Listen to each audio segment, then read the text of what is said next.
All right. Okay, hopefully that fixes the sound over there.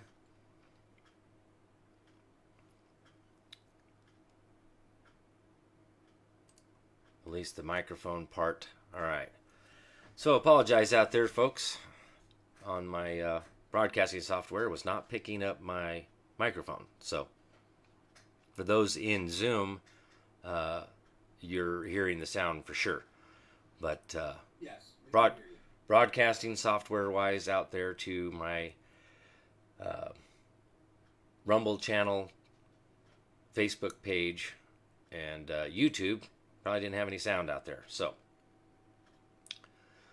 thank you for that, Diesel D's. I caught your message over there.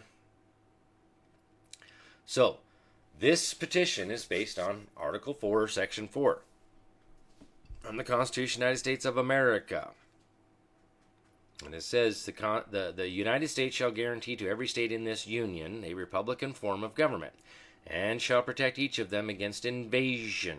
So that's what this is really about. But further, it says on application of the legislature, which is why we're going to Congress, the legislative branch,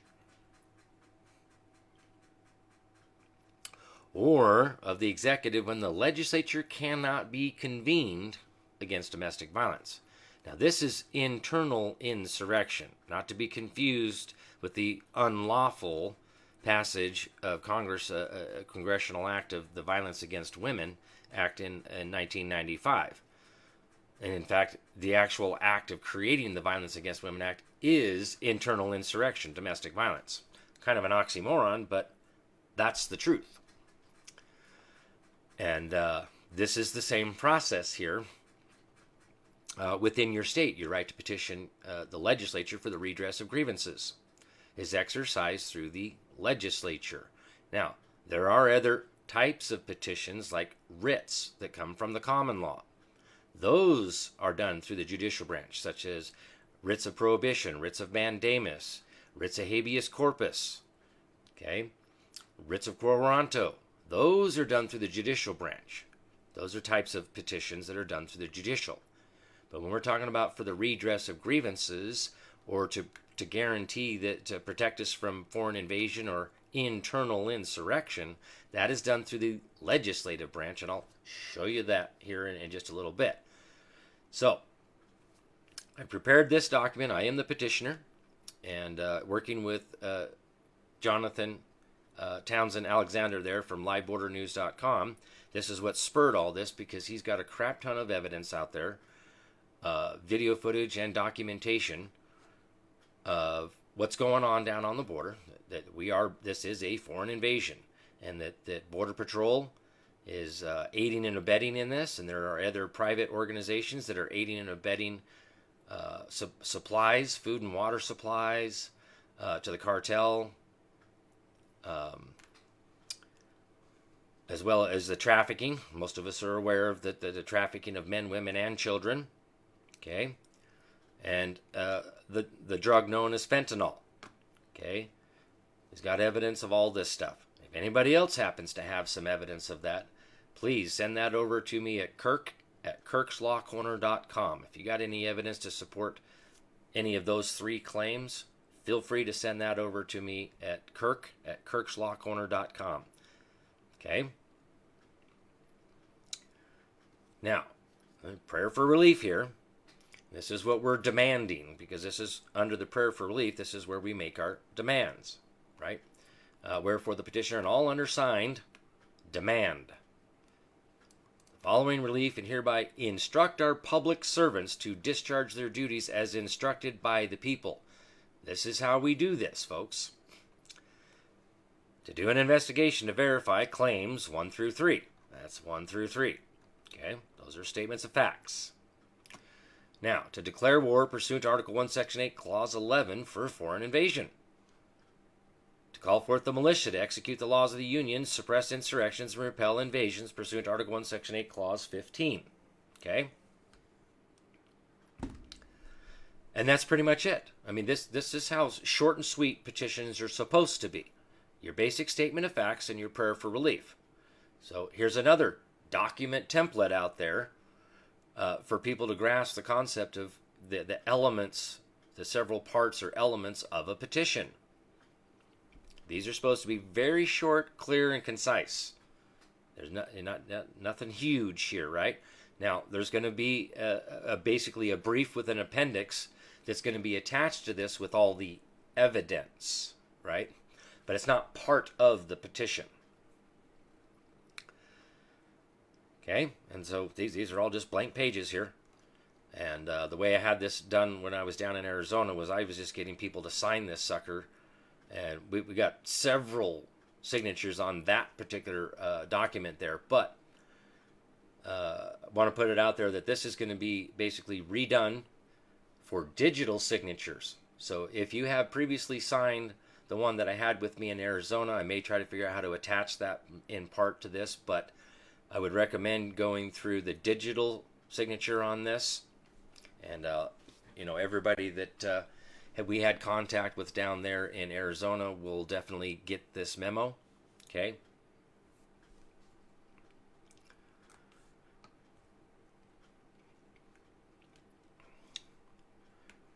Now, we're going to go over to some law stuff that's behind all of this. If I can, it won't let me get there.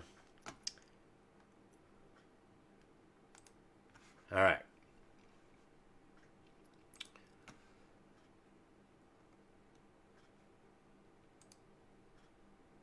So, Article 4, Section 4, which I just read to you, okay? And I'm going to go in here to the C explanation so we can grasp even what the judicial branch has had to say about this. No, this petition is strictly for United States of America. This is not for Australia, it's not for Canada, it's not for anybody else. This is for the United States of America.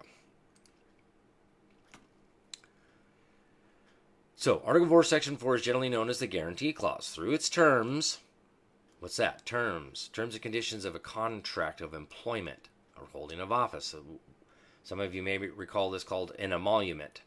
What are the emoluments of the office? Any advantage, profit, or gain received due to one's position of employment or holding of office. Article 1, Section 9, Clause 8.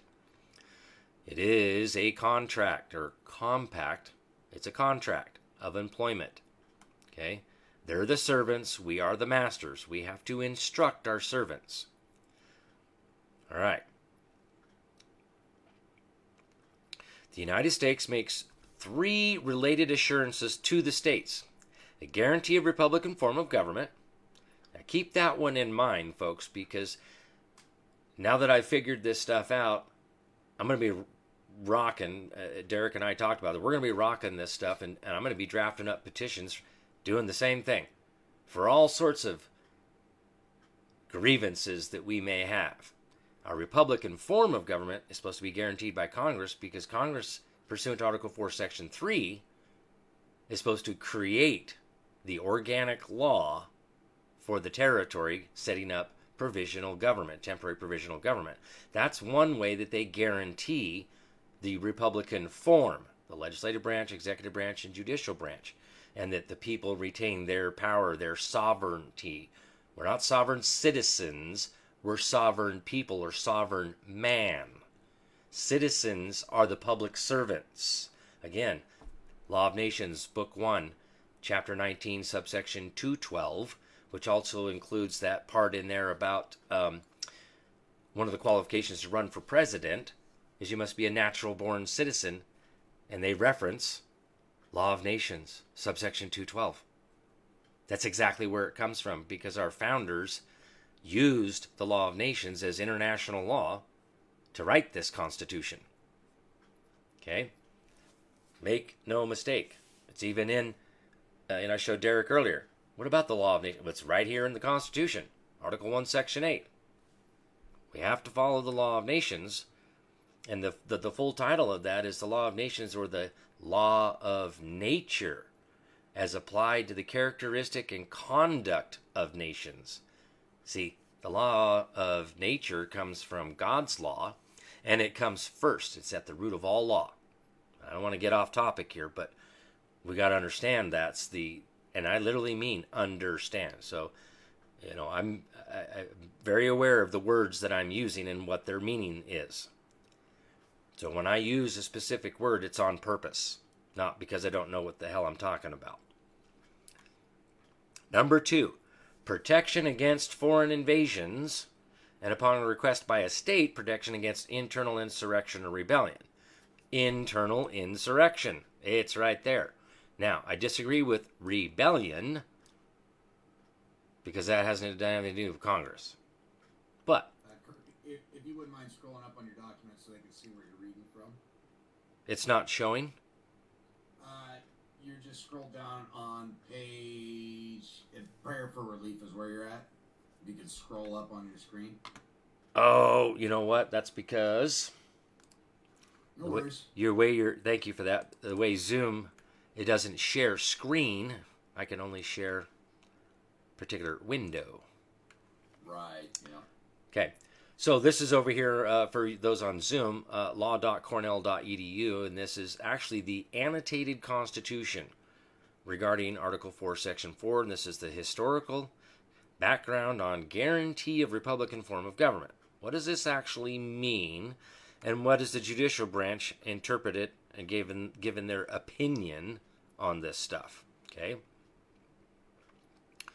So I'm giving you the background on what this means and how this has all worked and why it was written the way it was written. So an early version of the Guarantee Clause was among the resolutions of the Virginia Plan introduced at the Constitutional Convention by Edmund Randolph and attributed to James Madison. Okay, he's actually the drafter of the Constitution himself. Many people are aware of that, but James Madison and then William Penn, that's where we get Penn, is the one that actually wrote the final version. The resolution went through several formulations during the debates at the convention. During a key debate, Governor Morse objected to the resolution because blah, blah, blah, ought to be guaranteed. Rather than cementing the existing laws of the states, the resolution had two objects: to secure Republican government and to suppress domestic commotions. Along with concerns about rebellions, delegates expressed fears that a monarchy might arise in a particular state and establish a tyranny over the whole United States. That's the internal insurrection. That's the domestic violence pursuant to Article 4, Section 4. That's what this is about. Okay? And that's essentially what happened in 1871 with the Reconstruction Acts, creating the corporation, because that's the way the monarchy works, is corporations. Remember the Virginia Company? Starting clear back in 1606 with the first charter of Virginia. Second charter, 1609. Third charter, 1611, 1612. Okay. Corporations. That's how that's all been done through the monarchy. And our founders, when they created our form of government and declared the new nation called America, we changed our ideology from a monarchy to a republic. But that's the object that's related to Article 4, Section 4 here. So, except for a brief period during Reconstruction, the authority granted by the Guarantee Clause has been largely unexplored. Well, don't you think it's time to explore this, folks? Don't you think it's time to claim and exercise this power? The Supreme Court and other federal courts have largely declined to hear legal challenges based on the Guarantee Clause because they present non-justable political questions, which means it's a political argument through the legislative branch or the executive, not the judicial. The judicial branch does not have jurisdiction, subject matter, period. So don't try to go to the judicial branch for any of this, because they don't have... I have to interrupt one more time. Yes, brother. I have a bunch of people that can't get in on the Zoom, and they're wondering how they find your live stream on kirkslawcorner.com. Again, I apologize, but no worries. This is so important. Can you articulate that here? I'm live streaming from Facebook, and people are saying having a hard time hearing. Can you see this? Live. Yep, we can see it. Go ahead and pull it up. kirkslawcorner.com, guys. Right here, there's an F. That's for Facebook page. Right here is for my Telegram channel. This is for Patreon. There's for YouTube, and there's for Rumble. That way you guys can see a better image and hear better. Again, I apologize for interrupting. Please go ahead. You're good. We want people to hear this and get on board with this and share, okay?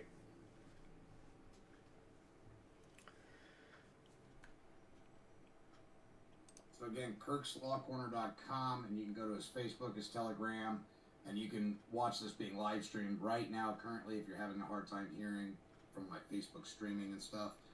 Again, I'm not sure what's going on with the Zoom room, but my apologies. Please continue. You bet, brother. Now we're going to go back and we're going to go into the next section there, the guarantee clause generally. In Luther versus Borden, the Supreme Court in 1849 held that questions arising in the guarantee clause are generally political and not judicial in character. So again, the judicial branch does not have subject matter jurisdiction. None. Zero. Okay? Because Article 4, Section 4 is very specific. It says legislature or executive.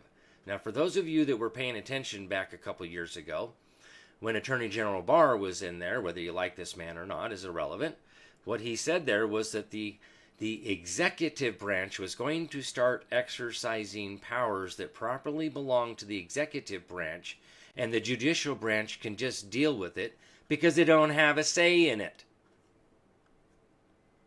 Again, that's part of our Republican form of government, and more specifically when we're talking about not the president, but commander-in-chief. There's a body of law outside of the Constitution. That law of nations. Go to the very, very last book and down the last chapter there, and you're going to see war and peace. Some of you may be very enlightened to read there what some of the powers of a commander-in-chief is. And some of this power actually originated in 1553 with the merchant marines. This is why the military is subordinate to the civil power. We have all this power. Been that way for a long time. Like 300 some years. Actually, 1500, we're talking like 500 years. Okay? Been that way for a long time. And remember, the militia is composed of the body of the people themselves. Every able-bodied male between the age of 17 to 64 is automatically in the unorganized portion of the militia. Duty-bound. That's the reason why the Second Amendment reads the right of the people to keep and bear arms shall not be infringed, so that we can defend ourselves from tyranny. If our public servants become corrupt, internal insurrection, domestic violence, and overthrow the laws of its creation, the Constitution, which is created by the people, supposed to be, and war against the people. That's domestic violence. That's what's going on. Has been for a long time. So, guarantee you, I promise you, this is only the beginning. This is just the first petition to secure our borders. This is going to become a regular thing for me now. Now that I've figured this stuff out and how we're going to do this, how we're going to bring the people together. Because that was the problem before. I couldn't figure out how to do the digital signatures. So it was so hard to try and get signatures from everybody from all over. Well, now that's been remedied thanks to Derrick's wife over there. So thank you, dear, for that. Greatly appreciate your skills and abilities over there and contributing to this. You know, and that's the thing is we have to come together. There's people out there that have skills that I don't have. I have no problem admitting that there's skills that I don't have.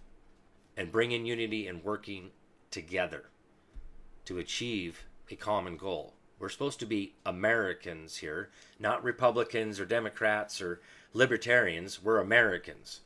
This whole party thing actually causes division. Okay? So drop your party affiliation and learn how to be an American. And if you don't want to be American, you're free to leave. Okay? This is my nation called America here. And I'm going to defend it. I'm going to fight for it.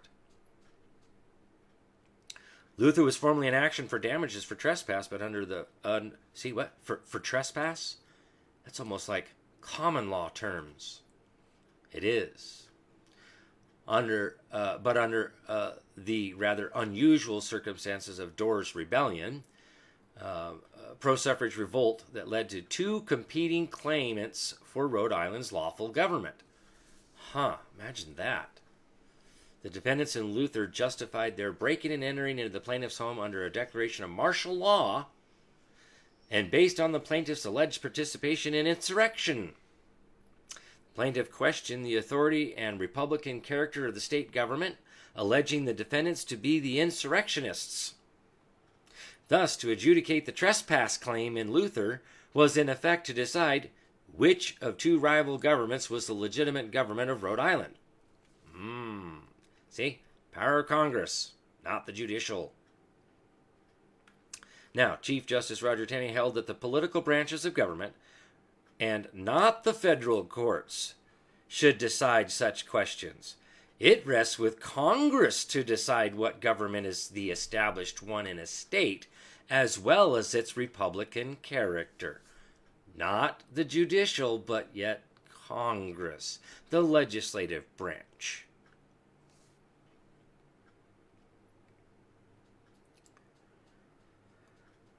Luther further held that it rested with Congress to determine the proper means to fulfill the guaranteed protection of the states against insurrection.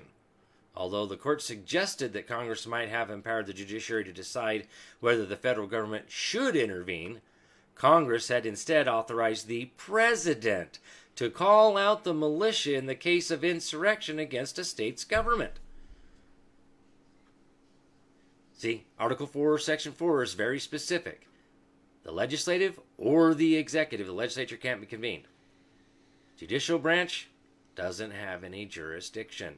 None. And which part has been... Now, this is the key part here.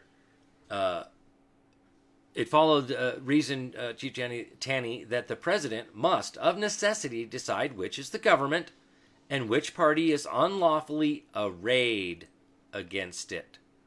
Okay, that's the fighting stuff.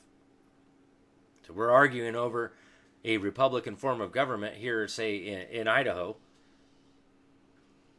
Well, that's a petition to Congress to see if they've fundamentally altered our form of government, subjecting us to a jurisdiction foreign to our form of government, repugnant to our law. That's in the Declaration of Independence. This is one of those duties that was bestowed upon Congress.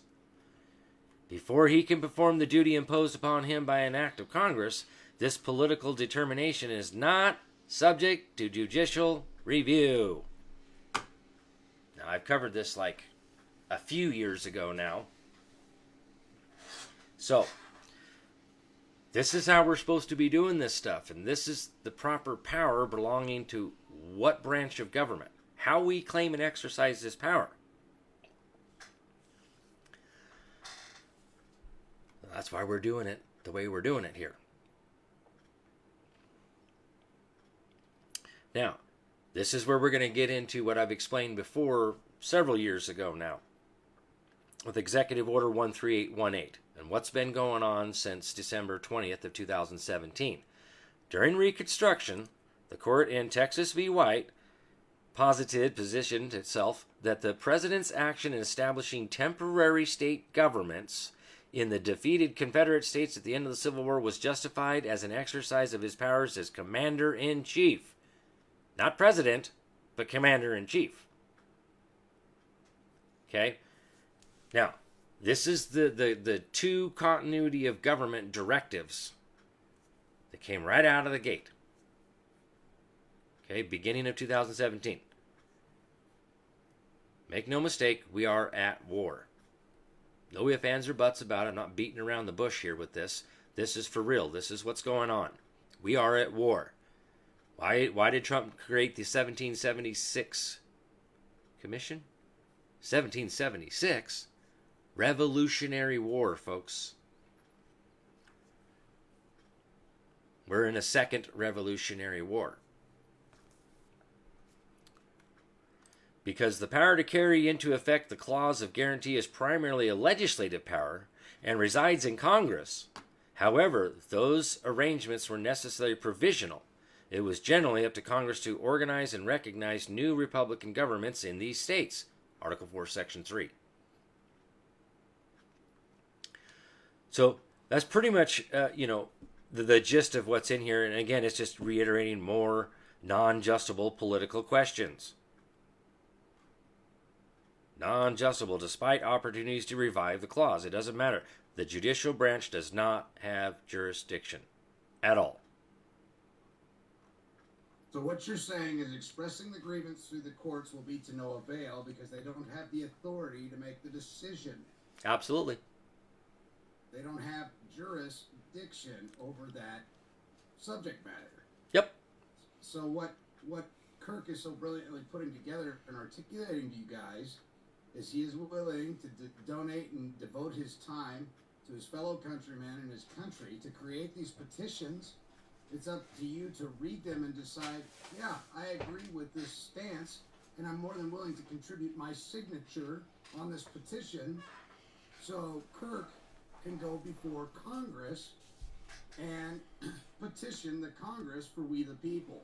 This is more than any of your state senators or congressmen or legislative bodies have ever done. You actually have a man before you who's going to represent the people in the best way he knows how by following due process of law. Now, not everybody gets to go before Congress with their petition, but Kirk here is going to give it one hell of a whirl, and with our support and our contributions, I believe with the good faith of the Heavenly Father that we can get this man before Congress to articulate the danger, the real imminent peril that this nation is in right now if we don't do something.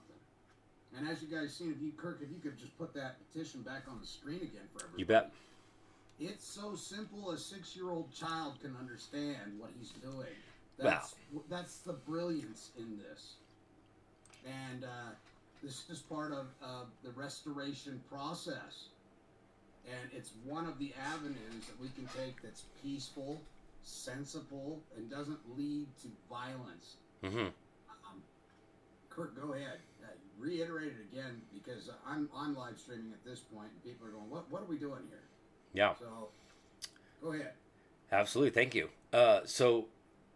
This is the petition here that I've drafted up, and there are actually going to be a couple things I'm going to change here. So make sure that you read this in full when I get this up on the website before you sign.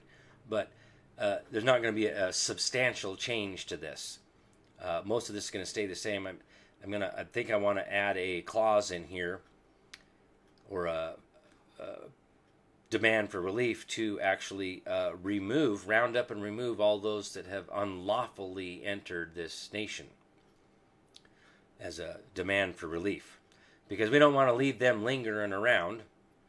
Right. Before you got on, I was just watching a documentary on Venezuela and how they had released all of their prisoners guilty of murder, rape, sodomy, theft. They'd released them all from prison, and they're sending them here to the United States. Before they sent them to the United States, these people were actively trained in military warfare, guerrilla warfare, and how to use weapons. These military-age men coming over here, make no mistake about it, they're not fleeing their country from oppression because their women and children would be coming first. Their women and children would be the forefront, and they would be standing up for their nation and their beliefs, right? No. We got military-age men coming over here by the tens of thousands a day. Yeah. And Kirk has firsthand knowledge of that just recently coming back from the Arizona border. And if you could elaborate on that, what your constituents are doing down south on the border, and help people really understand the gravity of what we're actually, what's come to the front lines of this nation. Well, let's just go ahead and take a look at it for my brother Jonathan Townsend Alexander. Go right over here to his website, livebordernews.com. That's livebordernews.com for you guys having troubles hearing.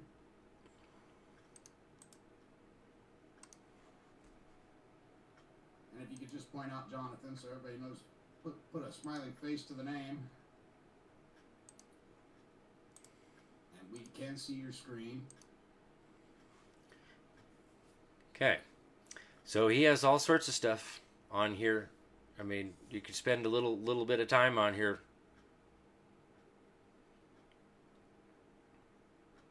And if you want to help donate there, he's got some donate links right here. Okay, Zelle and PayPal. He's been doing all this out of his own pocket. Okay. Again, can you articulate what his website is again, please?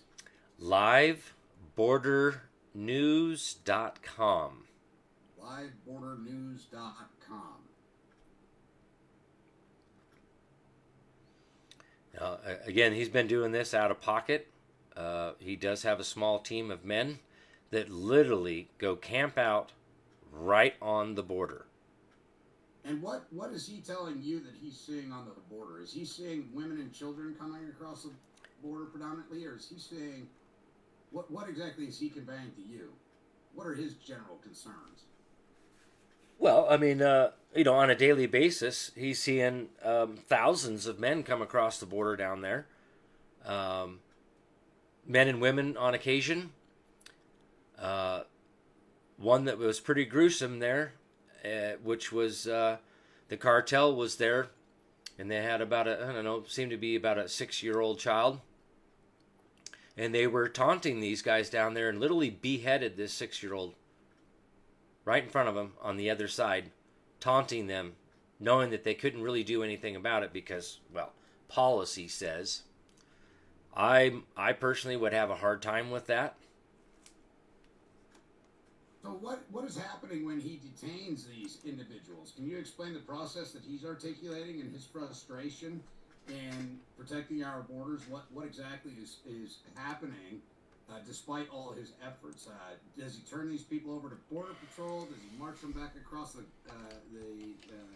river? What exactly is he able to do or capable of doing without violating some policy that would find him and his group in jail or incarcerated or facing charges? What is he forced to do when he wrangles up these people that are coming across the border illegally? Say that again. So when he catches people that are coming across the border, does he have to turn them over to Border Patrol? Yes, they actually call Border Patrol, and this is what's pissing us off is calls Border Patrol, and Border Patrol comes and grabs him and takes him, processes him, then cuts him loose. Because that's what they're ordered to do. 20 years in the future, don't they? They give them a court date that's 7, 8, 9, sometimes 10 years out into the future, and turns them loose in the United States, right? Undocumented. Yeah. And here's another verification of who they really are or where they're from, paramilitary training or anything like that, right? Yep. And here's another thing. They've set up an app for these guys to use. So that's why they're giving them phones, and they sign up on the app, and it gets them signed up for, upwards of like $2,000 a month.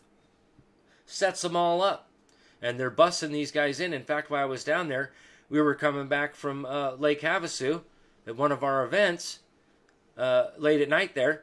And as we were getting close to Jonathan's home, here's a bus come rolling into a little gas station. And there's a little SUV with some people standing out next to the SUV.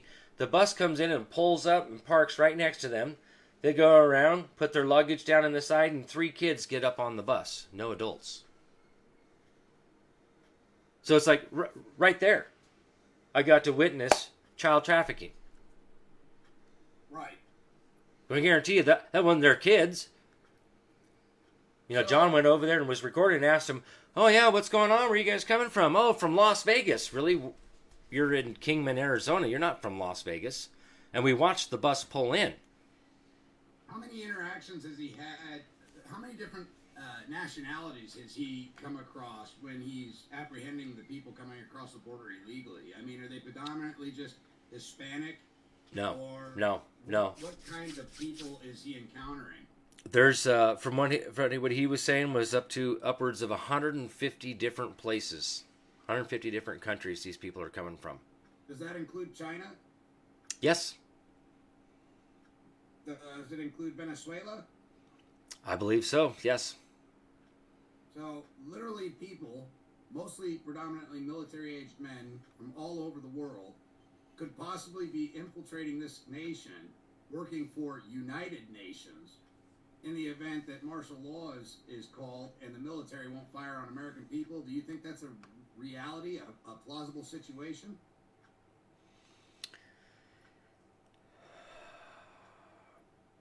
Well, go ahead and restate that again because I was reading a comment and I missed, and I don't want No to. problem. Do you think it's a plausible scenario that these military-aged men work for the United Nations, have an oath to the United Nations, and this might be a sinister plot to replace local law enforcement and military groups that won't fire on American citizens during a coup d'état, if you will, or an overthrow of the government? Is it plausible that these people that are coming over here are well-trained militant men who will do exactly what nefarious actors wish them to do when the American law enforcement won't take away people's guns? Is it You too know, far of a reach to say that just by happenstance these people may be military trained and prepared to take up arms against the American people under the orders of the United Nations? that's a very good question, and it's very plausible, is it not? I mean, it is a foreign invasion, and we are well know the UN is corrupt, and this is trying to implement the one world government, the new world order, Agenda 21 and Agenda 23. Now what? Agenda 2030. Pardon me. Well, Agenda 21 and Agenda 2030.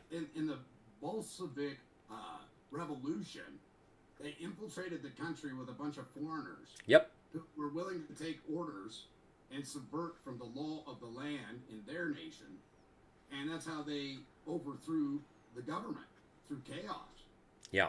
And so, for what Kirk is doing, and this is why I wanted him on here, was his peaceful resolution is so sensible that a 6-year-old can understand it. It is incumbent upon us to get behind one another, and if nothing else, put forward a valiant effort for a peaceful resolution, compelling and commanding Congress to do what needs to be done.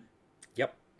And so I want to make perfectly clear what Kirk is putting together on this petition is not an act of aggression. No. It's foresight to say we see an inherent problem with what's transpiring and we demand immediate action and resolution. We as Americans will not stand idly by watching this nation get ripped apart. Billions, hundreds of billions being sent to Ukraine. It's now being disclosed that we are funding their entire government, their slush funds, their paychecks, everything. This has to come to an end. And the only way it does is when we sound off like we got a fucking pair of people. Now, Kirk is very refined in his language, and as you guys all know, I'm like 30 grit sandpaper to your butthole. I will hurt your feelings. But sometimes that's what fucking needs to happen. So it's a beautiful relationship between Kirk and I because he's very eloquent on how he speaks. And I am not. Sometimes. So there is, Times and places.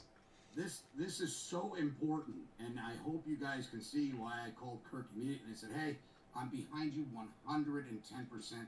What can I do? Where do you need me? How can I help you? Yeah. And so one of the other things I want to talk about, Kirk, is how can people help you?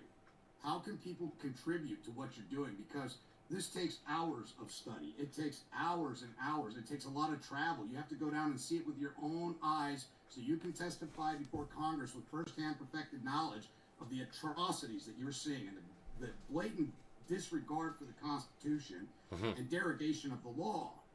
So we need to be able to make sure that we can contribute. I don't care if it's 10 pennies or $10 a month. I want to make sure that when you have a call to action to go somewhere to visualize these things or see these things with your own organs, your own visual organs, so you can testify before Congress with firsthand perfected knowledge of what you saw with firsthand knowledge. So how do we help you, help us, and help this beautiful nation?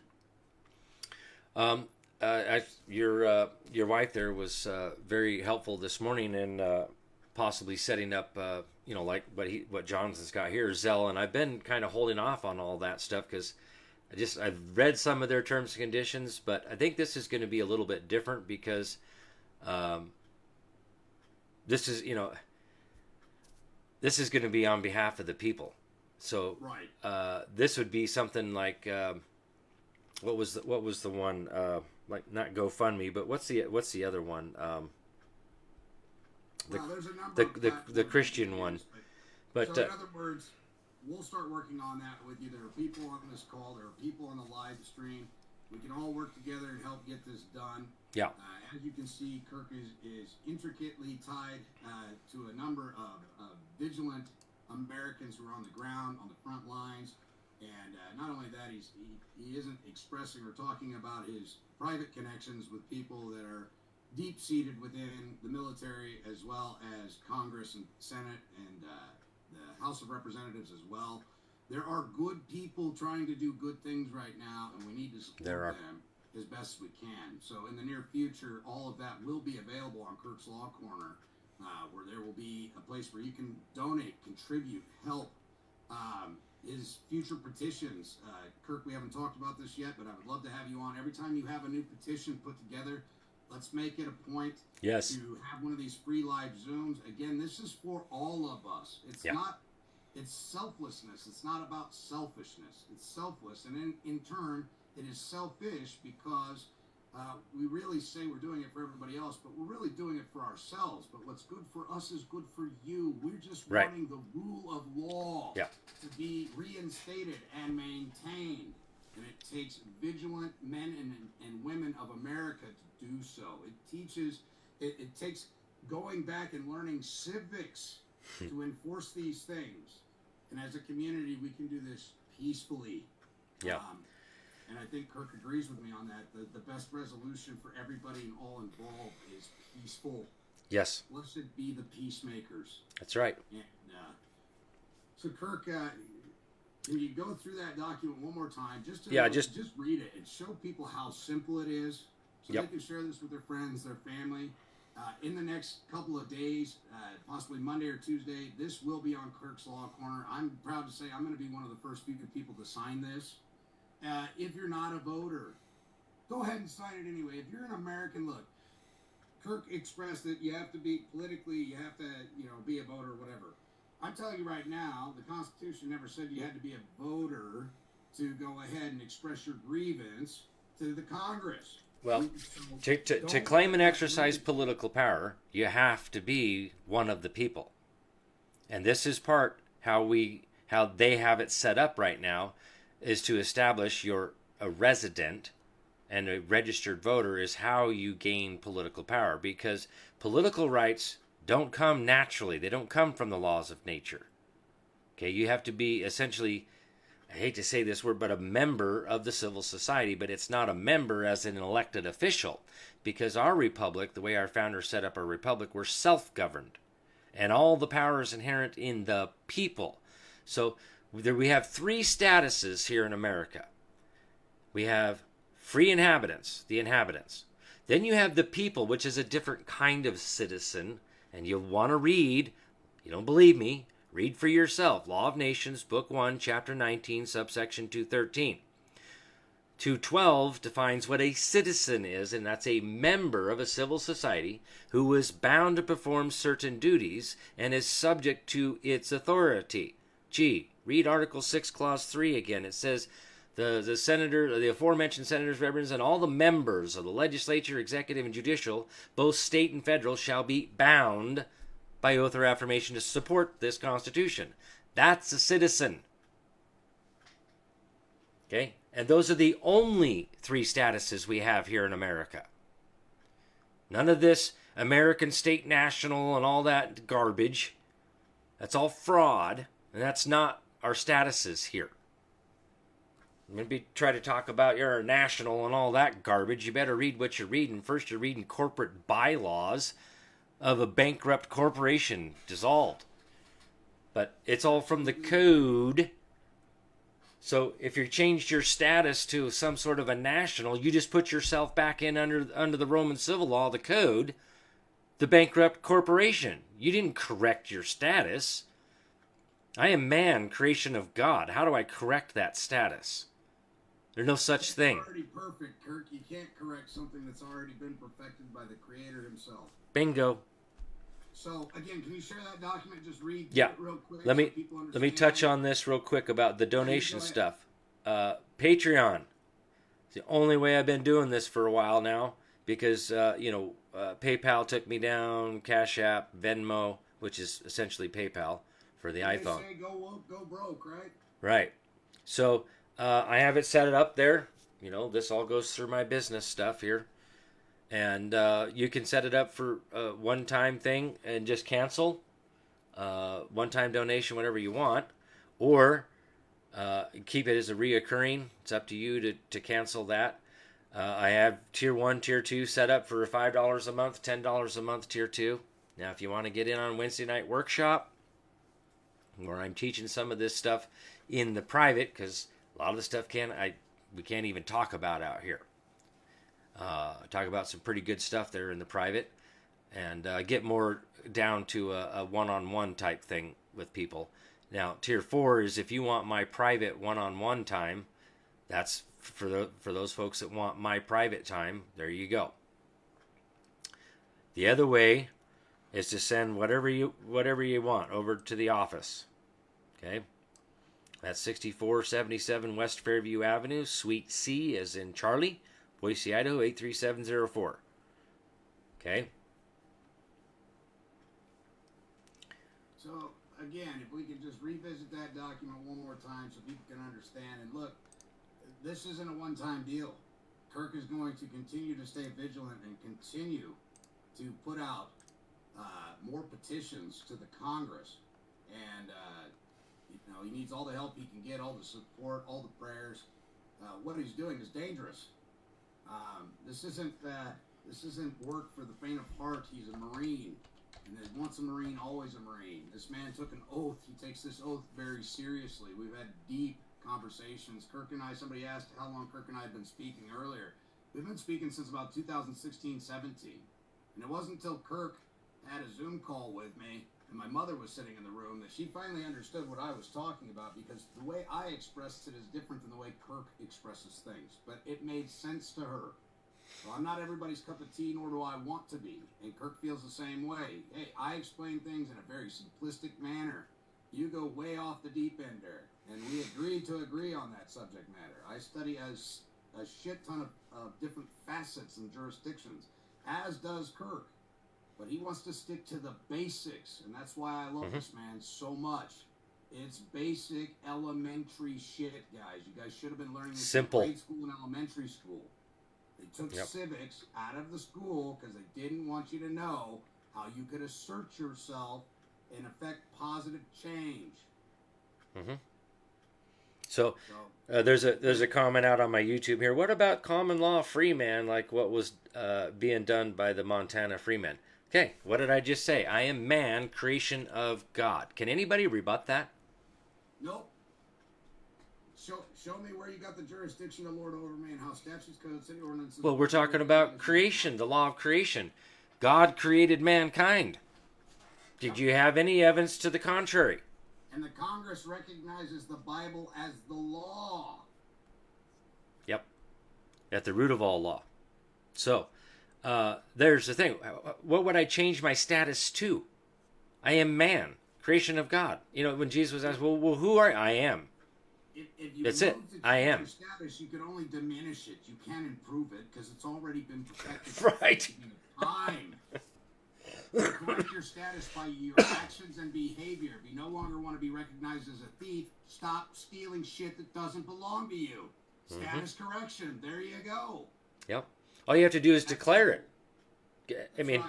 That's what I do in my my notice of special appearance for court stuff. I am man, creation of God, of lawful age, of sound mind, one of the people of the territory of Idaho. I have had nobody rebut that. Nope. And I do it as a verified document, so it turns it into something that is statements of facts under oath. And the only way to counter that, you got to do your counterclaims, and that's got to be signed under oath. Signed, sworn, and subscribed. Do you think they would do that? No, they won't, because they have no evidence to the contrary. I can crack open the Bible, and the Bible says I am a creation of God. God created man, kind. What kind of man are you? Are you man or man with a womb? Womb man. Because that's the only two sexes that are out there. So you're either of sound mind, possessing logic and reason, and shall come to a reasonable conclusion based in reality that God created man and womb man, or you are insane. And per the law of nature, hold on. And per the law of nature, one of the 6 primitive laws of nature, we are to shun the insane. This is black and white. You're either of sound mind or you are insane. There's no in between. Amen. Okay?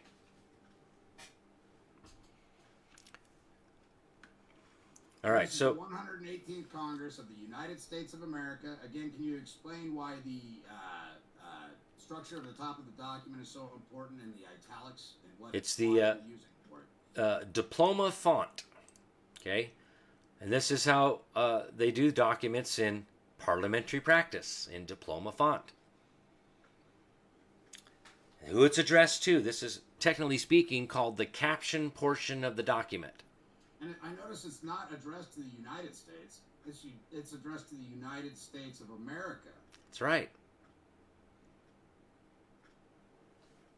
It says, to the Honorable General Assembly, pursuant to the Constitution of the United States of America, Article 4, Section 4, the United States shall guarantee to every state in this union, not the union, in this union, a republican form of government, and shall protect each of them against invasion and on application of the legislator or of the executive when the legislator cannot be convened against domestic violence. Explain domestic violence to him, please. So, pursuant to Article 4, Section 4, that's that domestic violence is actually internal insurrection. They try to throw that or rebellion in there, but remember, this is supposed to be for them. It's for us, of the people, by the people, for the people. This is to protect us. You know, like the Declaration of Independence says, that to secure these rights, governments are instituted among men, receiving their just powers under the consent. Okay? Got to have consent. And this is how we give the consent. Okay? We create the people. The General Assembly is composed of the body of the people. And that is the sovereign body politic. Law of Nations, Book 1, Chapter 1, Section 4. So this is the General Assembly, which leads over to that national-assembly.net. The only ones that are doing this stuff lawfully is reassembling government de jure. Right now, it's all been government de facto. Even, I hate to burst some people's bubbles and red pill you, but even the first Constitution of 1789 was a fraud. It was the first bankruptcy. Many people are not even aware that that's actually what happened in history, but that's the truth. But it reads on further to say the humble petition of Kirk Pendergrass. What does that mean? Does that mean that all of us that sign are irrelevant? No. Humbly sheweth relator on behalf of, or best offer, all similarly situated, and all undersigned. Beautiful. So that includes everybody who signs this, correct? Absolutely. It's just you're demanding this petition themselves. Right? They are now party to the action. Yep. I'm just relating your power. You're basically vesting me with the power to present this to Congress and stand up for America and everybody who signs this. Your family, your cousins, your sisters, your uncles, your aunts, you're granting your authority, your sovereign immunity, your power to Kirk to bring this forward and bring it before the Congress. To be a representative of we the people and the law, ladies and gentlemen. Mm-hmm. This is so powerful, and that's why I said what he's doing is dangerous. People get Epstein and Clinton for less. Statements of fact. Right. There is a foreign invasion Does anybody else disagree with that right now? I see a fucking foreign invasion of a magnitude that is so appalling and grotesque. It rips the very essence of my soul and tears at my heart.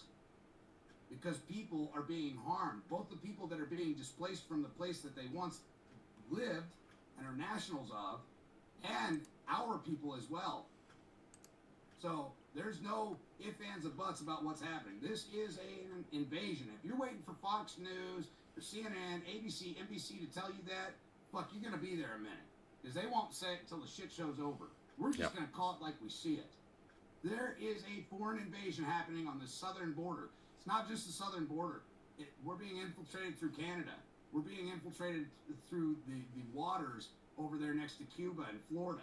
So he may be expanding that statement to cover all of that, because it's more than just the border in Arizona. All right? Happening on the southern border between Mexico and the United States of America, where men, women, and children are unlawfully entering into several states, including California, New Mexico, Nevada, Arizona, Texas. You notice how he doesn't say state of New Mexico, state of Nevada. He's talking about the sovereign nations, the sovereign states, the union of states. Mm-hmm. He's being very specific. And Texas, which Border Patrol and other organizations are aiding in and abetting as well. This is a criminal act. There's trafficking of men, women, and children happening on the southern border between Mexico and the United States of America. Not the United States, which is just a 10 square mile area of Washington, D.C., known as the District of Columbia, ladies and gentlemen, which is the territory. That's all been foreclosed on. The United States of America, the Union of States. Yeah. Where men and women and children are unlawfully entering into several states, including California, New Mexico, Nevada, Arizona, and Texas. He can literally name all 50 states because they're being shipped everywhere. And nobody is keeping track of where these people are coming from and where they're going to. Who are being bought, sold, raped, and murdered. We have no idea if these people are enlisted and recruited by guerrilla militants or United Nations. This is a fucking problem. 3, there is a drug known as fentanyl that is unlawfully imported into the United States of America without going through any ports of entry. Okay? This isn't just people coming across the border. These are CIA operatives and things of that nature moving a massive influx of very, very cheap product, chemically laden shit that poses a real danger to our society, our peace, our posterity. Mm-hmm. I can't stress to you enough how important it is for you to become, if you so choose, a signator to this and say, I'm putting my foot up your ass, I'm done being fucking nice, you're going to do your job or we're going to fucking remove you people. Yeah. And we will take office. We will fill the seats. We will govern ourselves accordingly. So hold on. So the question is why isn't all the other states in there? Because they're not border states. I'm glad you brought that up, Kirk. And read what it says here. It says hold on, brother. Let me speak. What it says as it is written here is that there is a foreign invasion happening on the southern border between Mexico and the border states. Okay? The ones that are directly on the border. And what we're asking, which is what we're going to get into next, is what are we asking here? What are we demanding? Okay? We're demanding to do an investigation to verify those claims, which we're going to supply a significant amount of evidence, and we'll probably have to go testify. Okay, that's a given. So that's in part what we're asking here is to help support this, because I'm going to have to fly out there, drive out there, something. I'm going to have to take my butt out there, and I'm going to have to stand before Congress and present this evidence. I'm going to have to speak on behalf of the American people and present this. Okay? And that's going to cost money. So I'm praying to God that He's provided. He's been providing for me since 2017. I gave up my finances to God, so I have no doubt in God's ability to provide. So I'm just putting that out there, that's what this is going to be about, and what you're going to support here when you support me or Jonathan is to help cover the cost of going out there, staying in motels, and presenting this to Congress and demanding this relief right here. To declare war pursuant to Article 1, Section 8, Clause 11 for a foreign invasion. To call forth the militia to execute the laws of the Union, suppress insurrections, and repel invasions pursuant to Article 1, Section 8, Clause 15. These are all directly from the Constitution. This is exactly what the powers of Congress are, as it is, again, the Declaration of Independence, receiving their just powers. This is a power that's delegated to Congress, and this is the process to instruct our representatives to discharge the duties of their office and do this. But we get to make that demand. Power, Kirk? Who granted them that power? Article 1, Section 8, Clause 15. Was it we the people? We the people. That authority? We the people delegated that authority. And don't we have a right to amend our government anytime we see fit, especially in the event of a foreign invasion? Yes, absolutely. You guys see how powerful this is? Why I wanted to have Kirk and Kirk's Law Corner on today with us, speaking to us with firsthand perfected knowledge of what he is seeing and the atrocities he's witnessing. We can get behind this. It is a peaceful way to find a resolution. Yep. And I think we have a wonderful spokesman here by the name of Kirk Pendergrass. Everybody says former Marine. Once a Marine, always a Marine. He's a Marine to the day he goes. That's right. And he took his oath seriously. And he's on the front lines. This is a man you can get behind. This isn't some political running bullshit speech. I'm here to tell you this man is doing it. And he has no financial incentive at all. There's no gain here for him financially. The gain is in peace of mind. Yeah. I'm not trying to make money off of this, folks. I'm trying to restore our republic and defend our life, liberty, and pursuit of happiness that's been unlawfully taken from us. Period. So it reads on to say, we the petitioners, that's all of us. That's everybody who cares to put their signature on the dotted line. And all, hold on, there's a comment in the way. Scroll up a little bit for me if you would, bud. And all undersigned humbly submit this petition on the 22nd day of September in the year of our Lord, 2023. Now on the DocuSign document, right below that will be a place for you to put your email. It'll be a place that it will automatically pre-fill the date. If it doesn't, go ahead and enter it. And then you can actually physically sign it, or you can capture an image of your signature and post it to it. And bam, you're done. Yeah. And you can print this off. You could show it to other people and talk about it in your community. It's going to take our communities to pull together. Yes. And look, there's no way that this document is going to be subjected to some type of voter or signature fraud. Okay?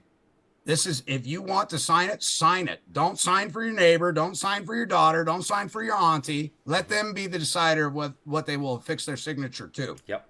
This is something every American can get behind. And it's something that needs to be done in a very efficient manner. So like I said, by Monday or Tuesday, I'll be working with Kirk here. We will find a way to make this happen so you guys can be a signature to it. So stay tuned to our Facebook post, Kirk's Law Corner, so on and so forth. As soon as I have the link, I'll post it on my Facebook wall. I'll do videos about it. Let's get this shit kicked into gear. Oops. Like I said, there's a few things that I'm going to have to critique on this. Now, Kirk, we talked about it earlier, about getting other people in the 50 different unions of state to create their own petition for their own state, and you would be happy to volunteer your time, as would I, to review the petition to make sure that clerical errors are removed and that it's following the state constitutional guidelines and the federal constitutional guidelines and the Bill of Rights and the Law of Nations, to help each state do this as well. Yeah. What I'm going to do is I'll offer to draft up the petition for the states, because Article 1, Section 10, which we can go to that right away here. Let me just pop that sucker up, because the states also have this individual power only for foreign invasion, right? So that can be done. Whoa, what did I do with that? And again, that power was delegated by we the people to the state. Is that correct? Reserved to the people. See the 10th Amendment. This is a power that's reserved to the people always, because remember, the military is subordinate to the civil power. And when we look at Article 1, Section 10 here, limitations on the states, right here, Clause 3. This is Article 1, Section 10 of the Constitution for the United States of America. No state shall, with the consent of Congress, lay any duty or tonnage, keeps troops or ships of war in time of peace, enter into any agreement or compact with another state or with a foreign power, or engage in war, unless actually invaded, or in such imminent dangers will not admit of delay. So, I think we ought to really get something going with some of these border states. And then, of course, we had the Posse Comitatus Act. And technically speaking, this goes all the way down to the sheriff. And then, of course, I would say all the way up. Instead of saying down, this is up. Because the federal government was created after the states. And the sheriff was created before the state. Because the sheriff comes from the common law, directly from elected by the people themselves to defend the people within the territory of the county.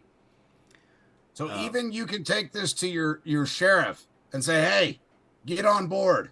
We want to know where your allegiance and alliance stands. Are you willing to sign this? Re-election's coming up real soon, Skipper. You better find out which side of the fence you ride, my friend, and show us your loyalty.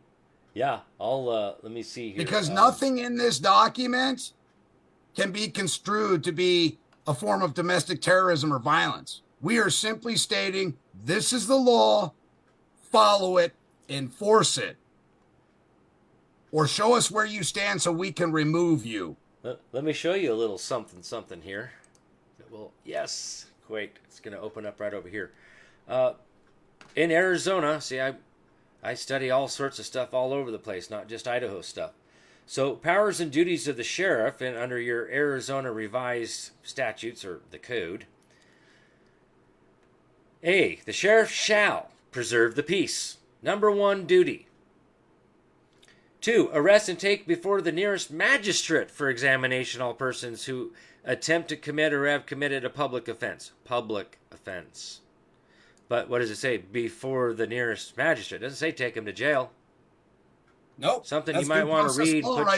Put your sheriffs on notice, folks. But what is this? Prevent and suppress all affrays. Breaches of the peace. Gee, that's common law. Assaults and batteries. Riots and insurrections that may come to the what? Knowledge of the sheriff.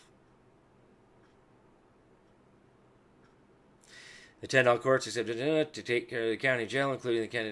Where is it?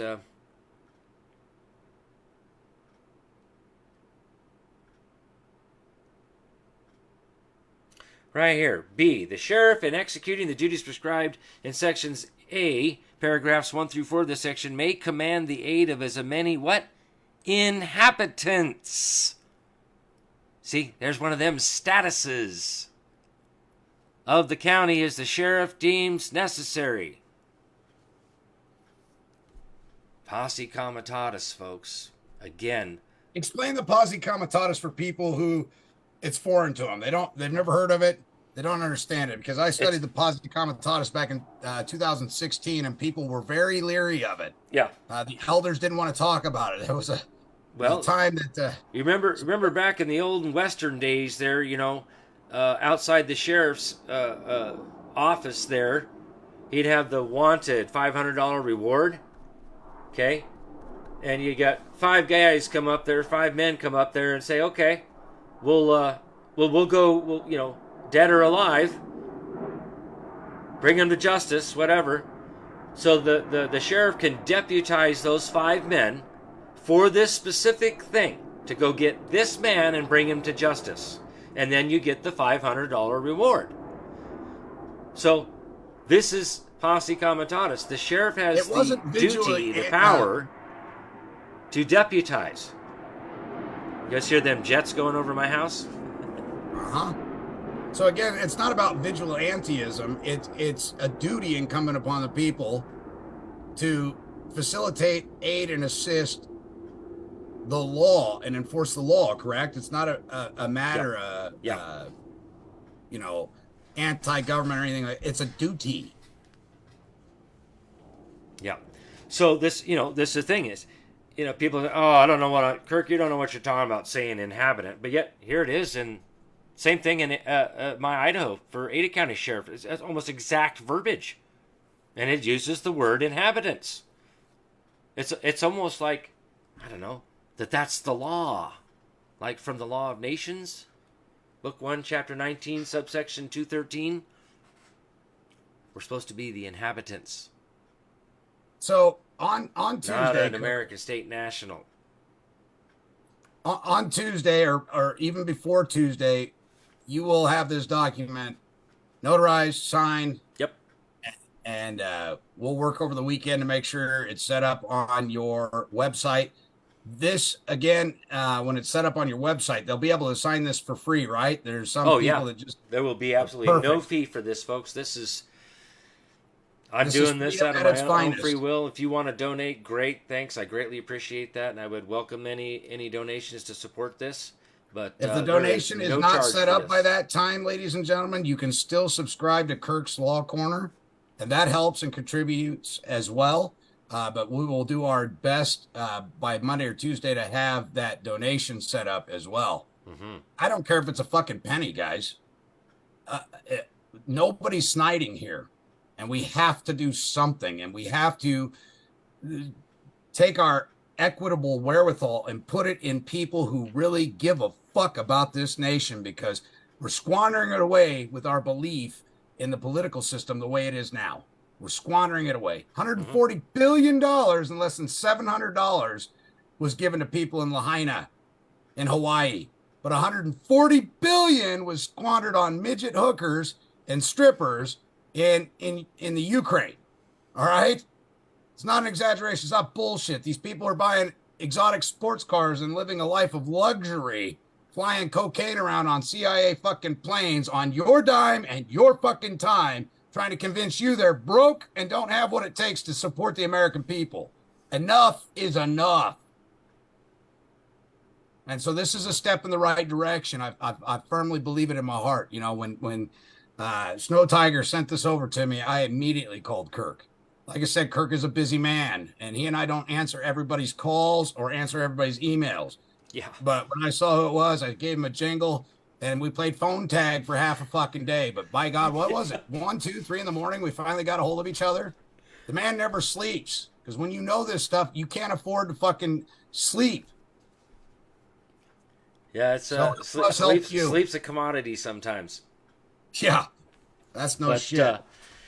I'll tell you, folks, you know, I've spent a lot of years now, 16-hour days plus sometimes a couple of hours of sleep back up and at it again because my brain won't shut off. You know, I finally calmed down a little bit. I kind of get somewhat regular sleep, but man, I'll tell you, last night, just thinking about what's going on here, and then I had this epiphany. It's like, well, wait a minute.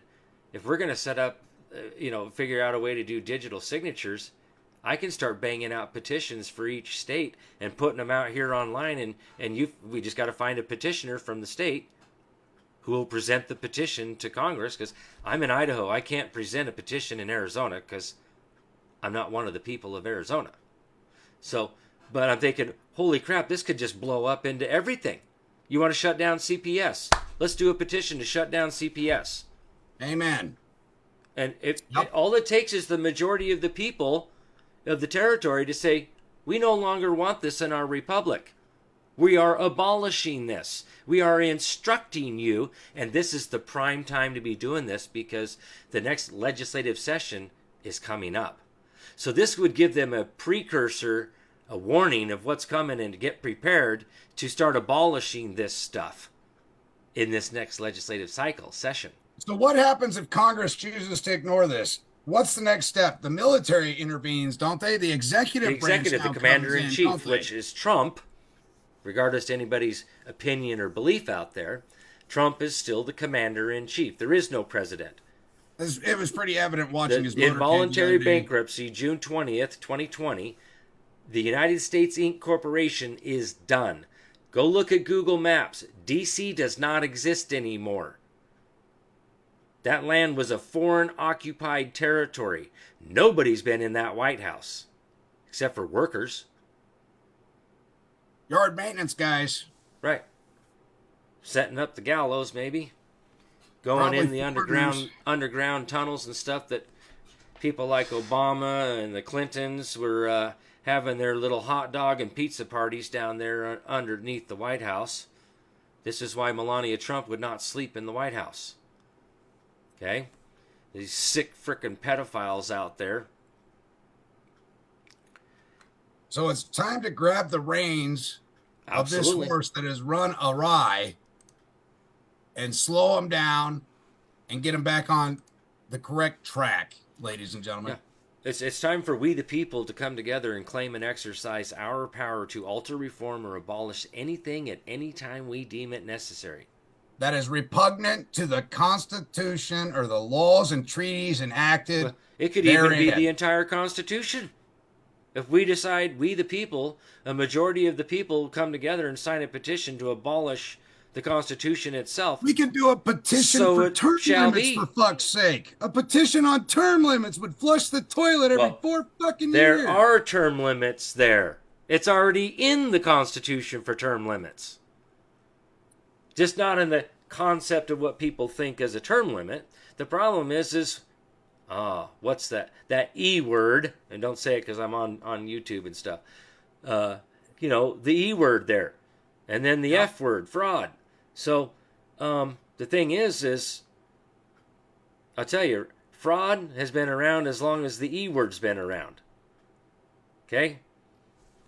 I mean, why would it be in Lex Parliamentary Americana about an election petition, I'll say the word there, from clear back from 1856, talking about, what?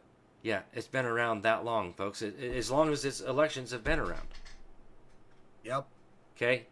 So let's not play stupid here and think that this is just a one-of-a-time thing. No.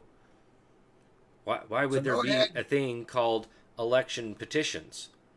Go ahead and write this down, ladies and gentlemen. KirksLawCorner.com. And like I said, I'm going to blast this on every Telegram group I have, Facebook group, everything that I have about these petitions. And from now on, when he's got a petition, I'm certain that he will contact me. I will periodically check up with him, and we're going to be working hand to hand on this. It's time to do something. We can't just count on one guy to help us all out. We have to pull together and work as a unit. Mm-hmm. We have to be efficient. And I love how simplistic this document is. Is it the end all be all? Maybe, maybe not. But we don't know unless we fucking try. All right? Well, we got to follow due process of law. We can't just sit here and not follow the letter of the law. That's right. Now, again, back to your question. Well, what do we do next? We go to the executive. Well, let's say none of them do anything. Then we get back down to the sheriff, right? And we do the petition to the state level, which I kind of want to do this all simultaneously. So definitely for Arizona, I'm going to be busting one out and giving that to Jonathan. He's going to be the petitioner. We just talked about this last night. So he's going to be the petitioner for that, for Arizona. So I'm going to need somebody from New Mexico and Texas and that kind of stuff to present this petition, be the petitioner. And, both the legislature and the governor, hey, get off your duff and do something here. We're instructing you. We're demanding that you perform your duties here. And then in the end, this all becomes evidence that we gave them notice, because what's the first fundamental principle of due process of law, brother? Notice and opportunity. Right. So we're going to give them notice. We're going to afford them the opportunity to do the right thing. And if they don't, again, the people, the militia is composed of the body of the people themselves. That's Virginia Declaration of Rights, June 12, 1776, as the theoretical foundation of all government. That is the document, not the Declaration of Independence. I read an article about 5 years ago that said if just 10% of the Americans would express their grievance and write it down and put it in the mail and send it to Washington, D.C., it would literally shut down the government, because they don't have what it takes. And that's just 10% of the people. Think about it. We're hundreds of thousands, if not millions strong at this point, all being unified by the systemic corruption that we're seeing. Nothing stops you from preparing a petition to the Congress and saying, we've had fucking enough. Don't use my language, because obviously try and use something a little more like Kirk's got. I'll write my own petition. Even in Lex Parliamentary Americana, it specifically states in there that you can't use any language that's basically derogatory to them. right? We have to come in there, remain in honor, and say, look, here's what the law says. I'm following due process of law. I'm instructing you to do this. And that's it, right? And the Because next thing we that have to comes pretend is, like they don't even know. the next thing that comes is a petition to them for dereliction of duty, unjust enrichment, theft by way of false promise. If they don't follow the orders of the people, they get removed, people. Their assets that they've amassed and their wealth that they've amassed by defrauding the American people and stealing from them all gets usurped. And that's what the Executive Order 13818, 13903, all those executive orders. By the way, executive orders 1200 through like 1300, I believe most of those are Trump's. So pay attention to that. Those executive orders are still on the fucking books, and we need to utilize them while we can, because at any time, a sitting alleged president can remove those executive orders or change them. Thankfully, Trump's administration was very intelligent and put it in the executive orders. So if they remove them, they really show who they are. They show their true colors, which would cause civil unrest. What do you mean you don't care about children and human trafficking and the trafficking of persons and our elders? That would cause a problem. So Biden's administration hasn't even attempted to remove that executive order because it would show them for exactly who the fuck they are. So it was very ingenious in the way that executive orders were laid out. Some of Trump's executive orders were immediately removed, but you'll notice the ones that weren't, the ones that would have just awestruck the American people. For example, taking the wealth from drug cartels and human traffickers. That would have pissed people off to such a degree it would have started a war instantaneously. They did not touch Executive Order 13818. And so it's important. With that said, Kirk, is there anything else you want to say in closing before you open up for comments? Is there any other important, eloquent points that you need to make? I think it's pretty cut, clear, and dry. I think the people are seeing the reality of the situation, seeing your heart and your good faith effort put forward, and showing that you're a man of action. Is there anything else you want to add on that before you open up the floor? Just that I really want to blow this wide open with political power, the right to alter, reform, or abolish anything and anytime we deem it necessary, and start claiming and exercising this power following due process of law. And like I said, now that your wife so kindly educated me a little bit on digital signature stuff, this needs to just go like wildfire, folks. Other than that, Thank you all for being here, and we'll go ahead and open this up for some Q&A. Now, be very forewarned here about political power, the petition stuff, specifically this stuff right here. Don't go off in left field and talking about something on October 4th and all that stuff. Keep the or subject your own matter personal is cases. about this stuff here. Okay? It's about the petition, ladies and gentlemen. Keep your questions geared to the petition, how you can participate, how you can contribute, things of that nature. Yep. We're not here to talk about your private endeavors and affairs right now. Right. Our nation is in a crisis, and we are here called upon by the Heavenly Father to do this. And so let's keep it subject specific, meaning all about the petition, what you can do in your state to start your petition, things of that nature. Go ahead, Kirk. The way I want to do this is put your question in the chat, because I know I'm familiar with this, folks. I've been doing broadcasting stuff for 6 years now. I'm not just going to willy-nilly let somebody come in here and take over. So first, put your question over there, and then we'll kind of see who it's from and allow you to speak for a minute or two, and then we'll work it that way, all right? That sounds good. Kirk, if you want me to read do you have anyone in Wisconsin yet? Well, let me... Oh, that's Jeremiah, the one that's got his hand up. Let's see. How do I do this? Ask to unmute. Okay. There you go. Jeremiah. Yeah. I'm a new resident. I'm not resident. Inhabitant, I guess, to Wisconsin. So I was just curious if you had anybody here yet to start anything. I mean, I've got a little bit of spare time, not much, because I work 20 hours a week, but that allows me to still make full-time pay and then do extracurricular activities on my time off. I'm not going to be in Wisconsin the next 2 weeks, but after that, when I get back to Wisconsin, I'm here semi-permanently. So, I mean, if there's anything I can do, if you don't have anybody else here yet, maybe there's something I can do to start something, or if you do have somebody here, let me know. Maybe I can get in touch with them. I'm in the northern part of Wisconsin, so Yeah. kind of, about 3 or 4 hours from everywhere in Wisconsin. Okay. So one thing that I'm going to put out there is those that want to get involved with General Assembly. This is how we really do the political power. Is the national-assembly.net. These guys are the ones clear back to 2012 with Carl Miller. You know, the real law stuff that have to declare and how the General Assembly is formed clear back to 1643. So that may be something that I would direct people to for this kind of stuff. When it comes to doing the petition stuff, absolutely. But we're gonna have to have separate conversations about that and what it is we want to do the petition on, right? And I've already kind of tried to do this once before, last year, and I created. If you look on my kirkslawcorner.com website, I created all these channels for every single state on Telegram, and I said, okay, read Lex Parliamentary Americana. Pick one section out of there, and I got one man to do it. So if you don't want to read, you don't want to learn, you don't want to study, and you don't want to participate, then I'm done. I'm not going to do anything about it.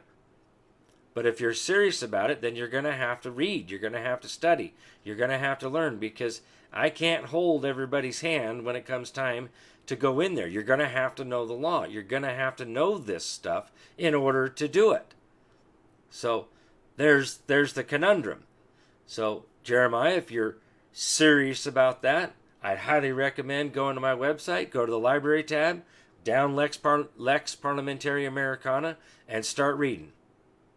Okay. The other thing is participate in his Monday night lives. What time does that happen? Kirk's Law Monday night? Yeah, Monday Night Law. Monday night is 6 p.m. Pacific, 9 p.m. Eastern.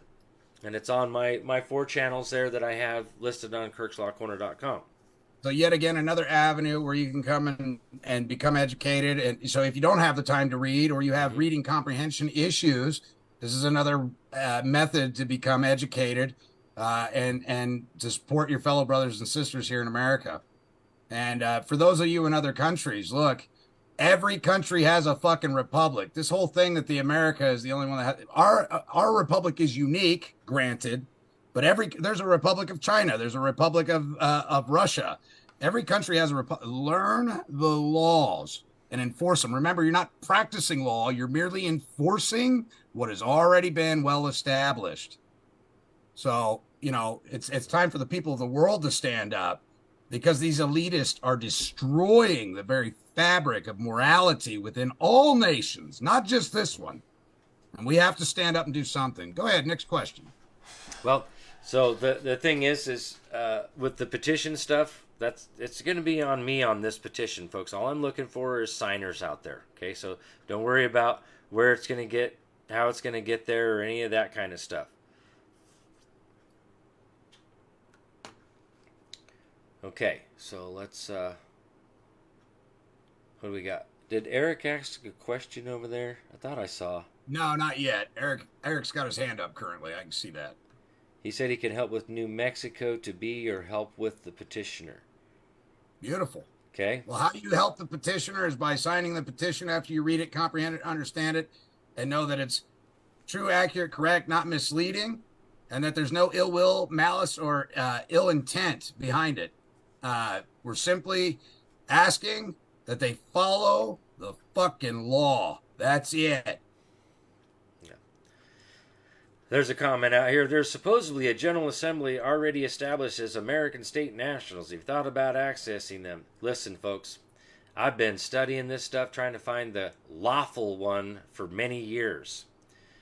Anna Von writes in her American state nationals, and again, there's only 3 statuses here in America. You have the inhabitants, the people, and citizens. Where in there did you hear American state national? That's all SMU shit made up. Mentioned in the Law of Nations. What? National, the only place it's mentioned is actually in the Law of Nations. No. That's false. It is not in the Law of Nations. National comes from United States Code, and the word national didn't become into existence as a noun until 1878, after the Reconstruction Acts of 1871. And it's in the corporate bylaws, the United States Code, of what a national is a citizen of the United States, Inc., a corporation. Yeah, it's in Title 8. So what you're doing when you're claiming that you're an American state national is that you're a citizen of the defunct bankrupt corporation. Yep. Where I read because about that's where that came from. It didn't come from the Law of Nations. Law of Nations defines what a citizen is and what an inhabitant is and what the people are. There's no such thing as national in there. I'll go back and reread it to double check. It doesn't exist in the there. Law of Nations. It briefly mentioned national, but it never defined what a national was. It said inhabitant, national. I'll find it. Maybe I've got a nationality. You talking about nationality? No, I talked about a national at one point. I'll look it up. Maybe I misread it. Maybe it's a typo. I'll look at it. I'll have to admit, I haven't read every single last word of Law of Nations, but I've read quite a bit of it. So if you happen to find that in there, I highly doubt it because I'll share it under etymology, it didn't even exist until 1878. And the Law of Nations was written in the early 1700s. Yeah, long before the word national became. And this is what I love about Kirk.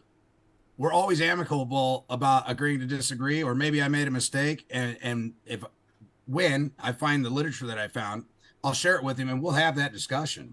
So guys, don't be afraid to speak and take everything as constructive criticism, because nobody here is going to ridicule you for trying. We are here for the betterment of mankind, of our society, of our people, of the American people, of furthermore, the people of the world. We must lead by example here. And that's the important part. You know, you'll notice that Kirk and I don't agree on everything. Does that make him right and me wrong? Not necessarily. Does that make him wrong and me right? Not necessarily. This is a discussion to help us grow. That there are times where I plateaued, and in 2017, I was talking to Kirk and walked into the courtroom and handed the judge his ass. Okay?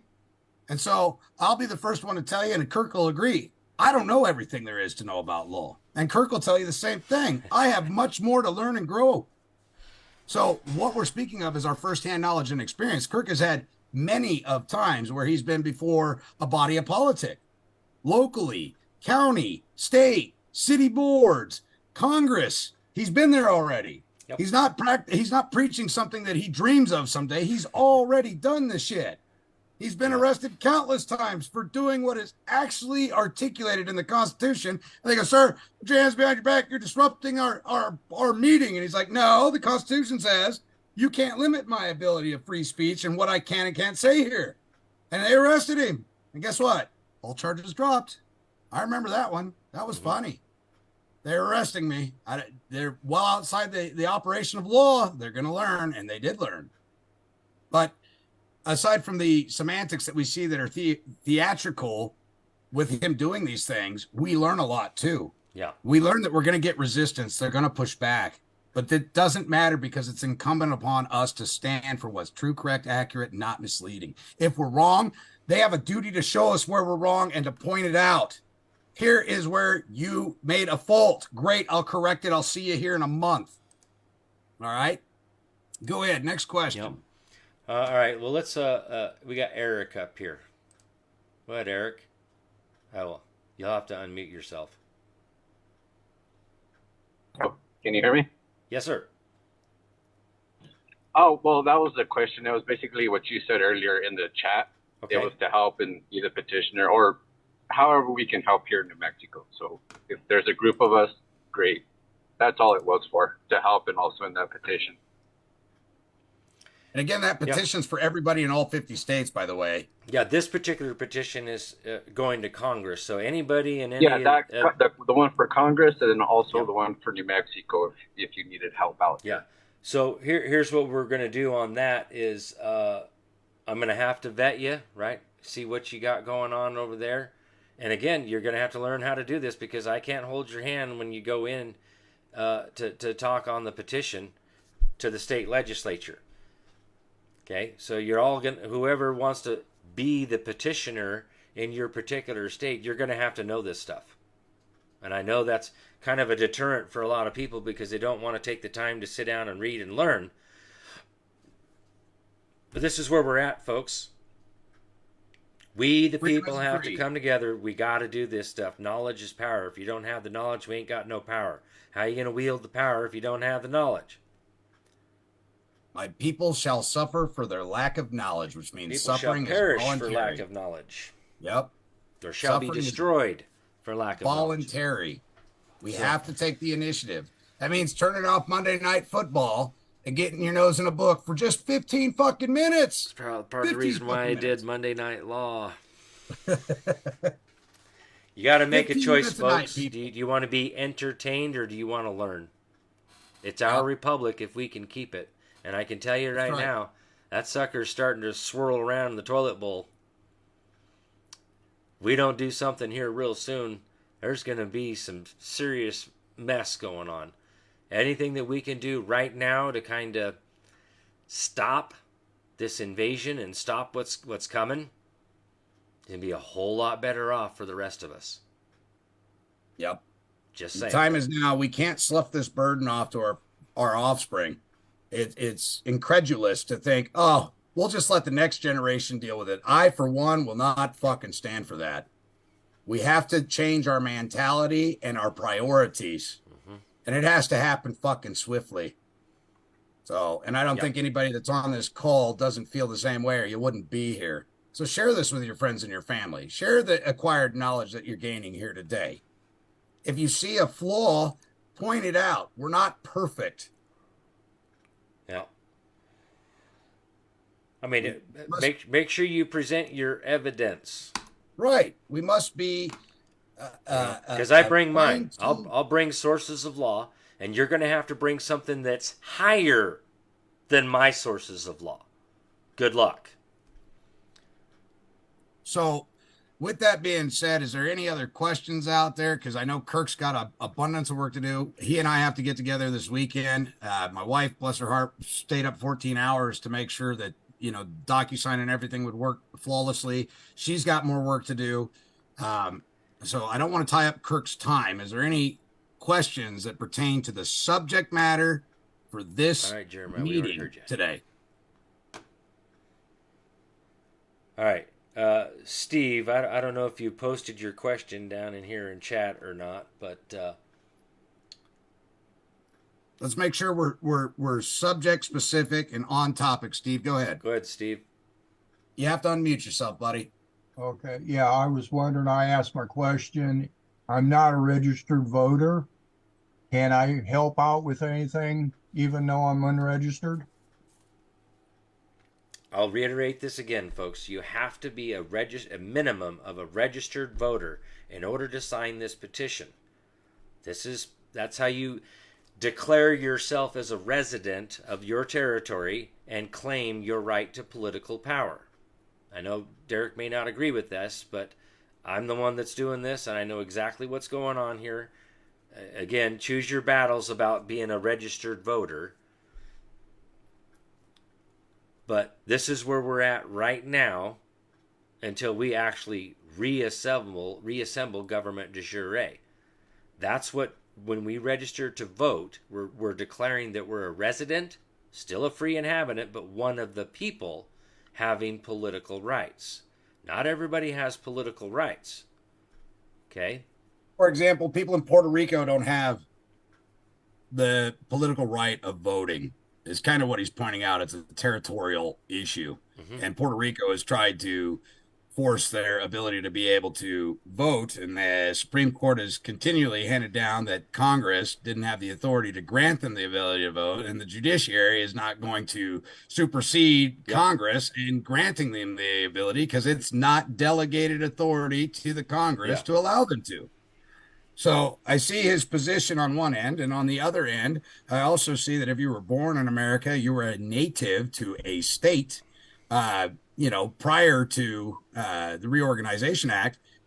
People didn't register to vote. They went down there and said, hey, I'm from whatever county, Missouri, and I'm casting my ballot. There is no voter. Nobody IDs anybody to vote. That's what's fucking insane Okay. about this. Dead people from 100 years ago voted in this Yeah. last election. I'm like, fuck me running, Bob. So Okay. on one hand, I agree with Kirk, Hold and on on the here. other, I got a juxtaposition. comment over here that says you have to be a self-claims 14th Amendment voluntary servitude citizen to sign the petition. That is false. It's not what I'm saying. Okay? I'm going off of Law of Nations. Book 1, Chapter 19, subsection 213. Go read it and educate yourself. Okay? And Real law it's a- stuff.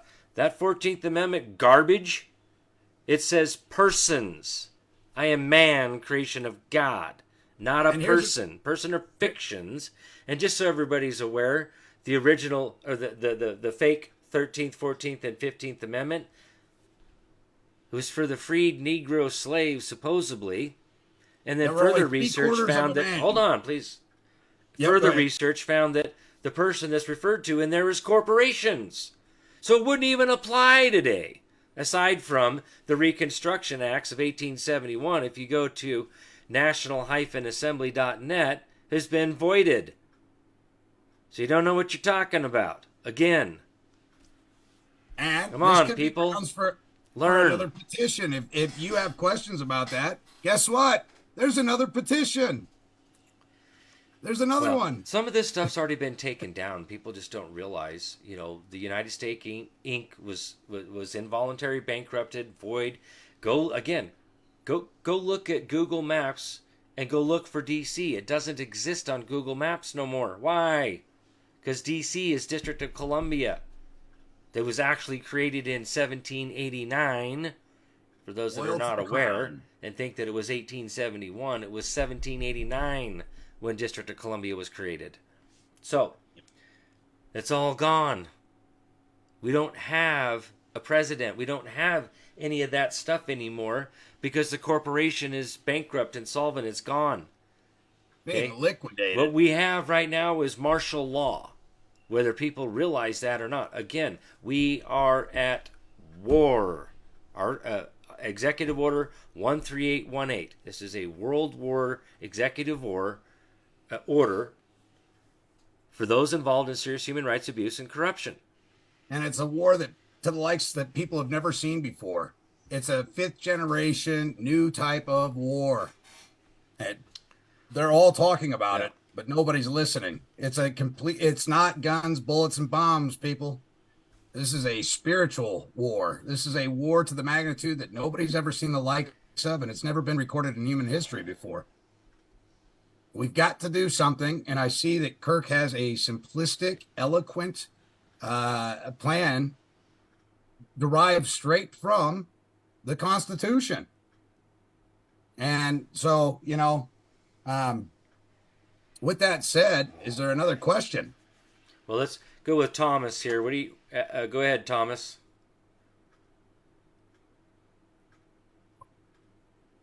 Yeah, I just wanted to. Can you hear me? Can you hear me okay? Yes, go ahead. We can hear you. Okay.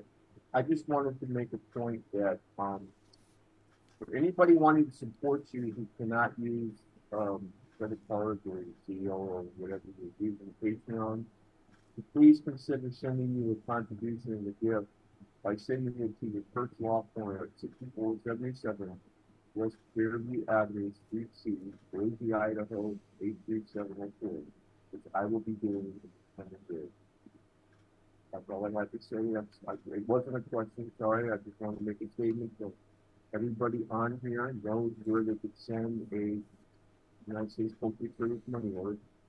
When you are ready to go to DC, my friend was there a few months ago and he said the hotels are just outrageous, $300 a night for it's not a free bed, but it's still an okay hotel.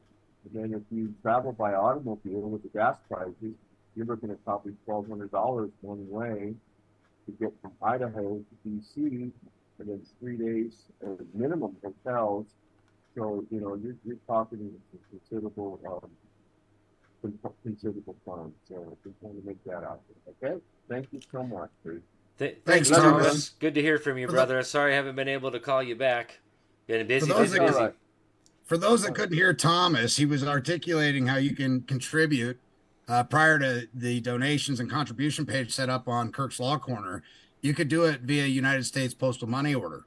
And that's a very valid and relevant point, Thomas, and we appreciate you bringing that up. I'm only reiterating it because your voice is a little soft. I understand you're probably out there in the sticks and hard at work. So, again, Kirk, if you wouldn't mind sharing that address, and you can send a contribution via United States Postal Money Order. Yeah, postal money order, regular money order, cash, wrapped aluminum foil, gold, silver, coinage.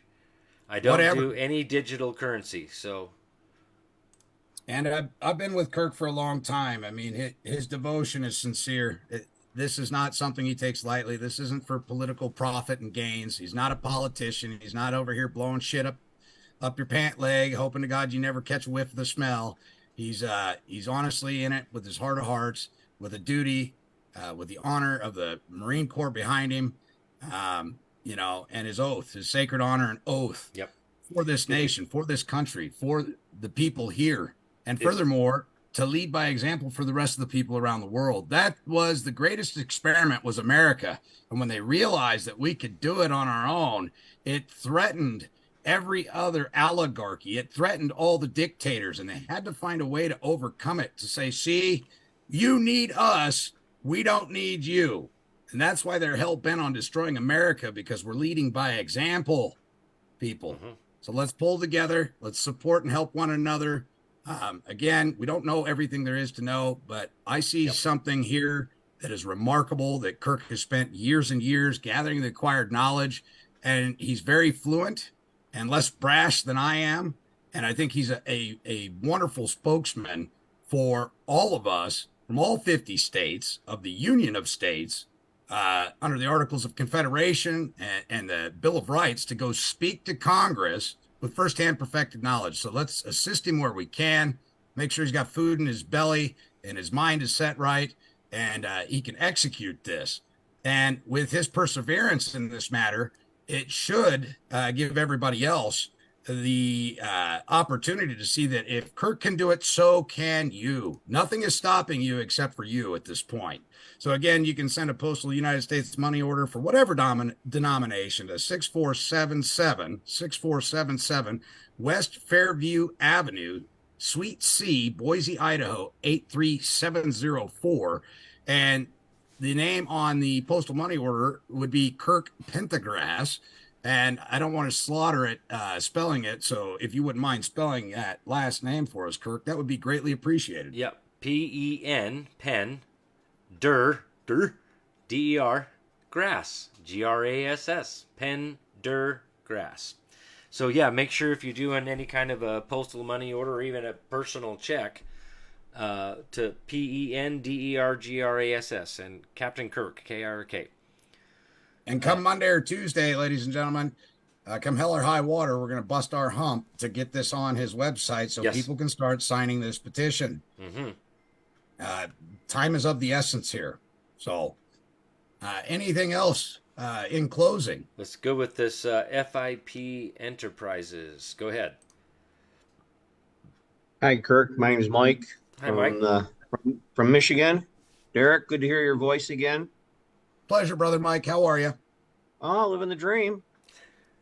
Wonderful, wonderful. Anything that pertains to the direct petition here, good sir? Yeah, I got on here a bit late. I just got back from a funeral, so I don't know or heard everything. But just a quick curiosity question: in these petitions, are you addressing or forcing to address whether or not they are de jure in accordance with Norton v. Shelby County of 1886? No, I'm not doing any case law and I'm not doing any code. This is straight from the supreme law of the land, what the duties of Congress is to perform, pursuant to Article 4, Section 4 and Article 1, Section 8, to declare war for foreign invasion and to call forth the militia to defend the borders, to shut down the borders, shut down the human trafficking of men, women, and children, and to stop the fentanyl.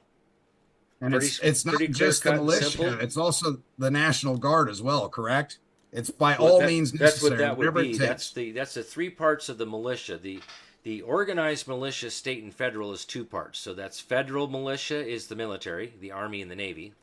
And then your state militia is the Army, the land forces, which is the governor, or commander-in-chief is the proper term. And then the unorganized portion of the militia, there's two parts to the unorganized portion, which is unorganized by government. One part is 18 or 17 to 45 for the draft, and the other part is 17 to 64 or every able-bodied male. Amen. That is mandatory, duty-bound, to be in the unorganized portion of the militia to defend this nation called America. Okay? This is just one of many petitions to come, ladies and gentlemen. All right. We Thank will you. not accept defeat on this issue. If we have to restructure, so be it. We have to restructure the petition, so be it. But it's so simple, so clear and concise that if they refute, rebuke, or otherwise determine that they're not going to execute their fiduciary duties, we will escalate this to the executive branch. All right? Yep. Trying to resolve this peacefully. They're selling the wall that we have already paid for to be erected. They're welding open the fucking doors, for fuck's sake. Well, then they're even like taking some of it down. Mexico's offering to pay for the motherfucker now. Wonder why that is. Some of the Once they let 'em spots in, down we there. don't want them back, so let's build a wall. Yeah, some of the spots down there where Jonathan and his team goes is places where they've tore down certain sections of the wall, and like he's got some pictures on there where they have little gates in there. They've opened up the gates and welded them open. And then he just had a video up floating around out here on Facebook just 2 days ago of some guys over there cutting the razor wire, pulling it back, and pulling them up in there. No, what? See, that's aiding and abetting in the foreign invasion.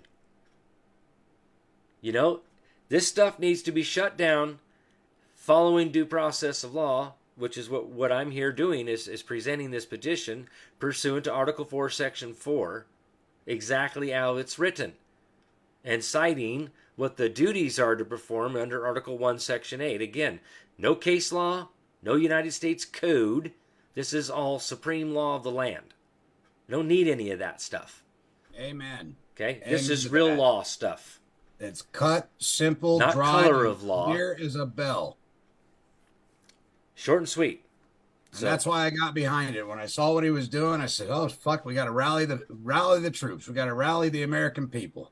It's time to put up or shut up. Either enjoy the misery that's about to unfold or stand up and do something about it." I'm really looking forward to this. Anything else, guys? Any other questions? Kirk, you want to put that petition on the screen one more time so they can really see it again? Yeah, there's a simple question out here supposedly about where do we send this stuff, and like I said, don't worry about it. Okay, you're not the one doing it. Well, but I'll answer the question. It's can be mailed to the clerk of the court or clerk of the House, clerk of the Senate, depending on which side you want. Well, like this one would be a joint resolution, so it wouldn't really matter. But the other part is if you read the history of the right and read Lex Parliamentary Americana and read Mason's Manual of Legislative Procedure, petitioners have the right to present their own petitions. But there again, you'd have to read and learn about your right so you would actually answer your own question. But I get that not everybody reads and not everybody knows their rights, so I apologize if it's a little bit of condescending there, but you know. Well, and some people read faulty material too. There's a lot of nonsensical horse shit I'm even guilty of reading, and because I read it, it's got to be true. And later on, through my constituents and other friends in law that have studied, go, yeah, you read a bad book there, brother. Let me show you where it's at. So, you know, I understand and can appreciate the question. That was a good question. There's no stupid questions here. It was a good one. Well, that's true-ish. Like, do I have to hit my thumb with a hammer to know that it's going to hurt? Yeah. Kirk is going to step up and make sure it gets to the right procedural clerk. And as he expressed to you, it's going to go to the clerk of the House. And, you know, there's procedural procedural rules that must be followed there, and he's going to do his due diligence. And that's why the contributions help Kirk out so much, because he's balls deep in these books day and night, ladies and gentlemen. And I have a fond appreciation for that, because it takes a lot of tenacity to do what he's done all these years. And keep in mind, Kirk's Law Corner isn't the first thing he was involved in. There was also E-Clause as well, who went before Congress and said, hey, look, lawyers don't have an exclusive right to monopolize the industry of justice, period. Challenging the bar is a monopoly, and you can't license the practice of law. So this is not his first rodeo, ladies and gentlemen. Like I said, I've known Kirk since about 2016, 2017. We've had some very heated, heavy discussions. Our hearts are in this. There's times that our attitudes flare and our tempers and we're yelling, but at the end of the day, we both agree on this wholeheartedly. If we don't do something, we're fucked. And he goes, I agree. And our direction and our aim is in the same direction. And the same direction. We're both trying to achieve the same goal here: shut down the corruption. So no matter what we agree or disagree on, it's still focused in the same direction. Amen. So it's where the heart is. It's the intent. It's the spirit. Yep. It's the sound doctrines and principles that we strive to ascend to be able to do this proficiently and execute the good works of the Heavenly Father by leading his people not astray, but to the source, so they can stand on their square. And thank God for Kirk and everybody else on here who has the mental fortitude to stand up and sound off like a God of prayer, because damn it, that's what it's gonna fucking take. That's what it's gonna take. Where are all the men at? I'm starting to see more and more women out there standing up than men, and it's like, I don't really care that women are standing up. I'm making the comparison that there's more women than there's men.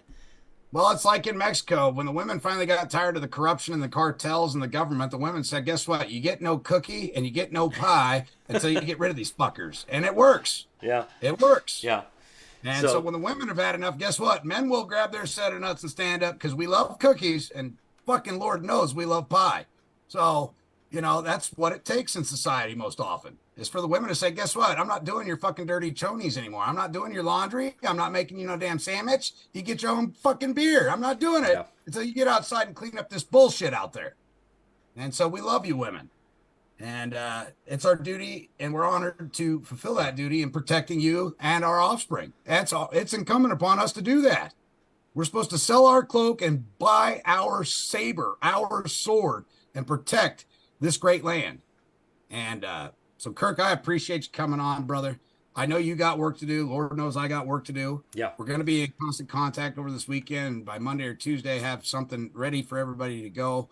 I don't want to tie up your time. There is an opportunity for you yet today to possibly get a document notarized after being amended. I implore everybody to read this before you sign it. Read it and understand it, damn it. But if you're asked a question about it, you can explain it. It's time to take this country back, ladies and gentlemen, and there's never been a better time than right fucking now. Yep. With that said, I love you guys. I've done a couple of videos on the right to petition the legislature for the redress of grievances directly from Lex Parliamentary Americana and Mason's Manual Legislative Procedure. So you might want to go watch those. Where can they find those? Either out on my Rumble channel or my YouTube channel are the two main ones that will have those in the educational series over there on YouTube, or my Facebook page. On YouTube, I've actually added a couple more in there in the playlist, educational series playlist there. Two of them are directly from the Law of Nations on the laws of nature. Imagine that. At the root of all laws, the laws of nature. We need to learn that body of law that even the Declaration of Independence refers to, the laws of nature. And even the Constitution itself refers to the law of nations.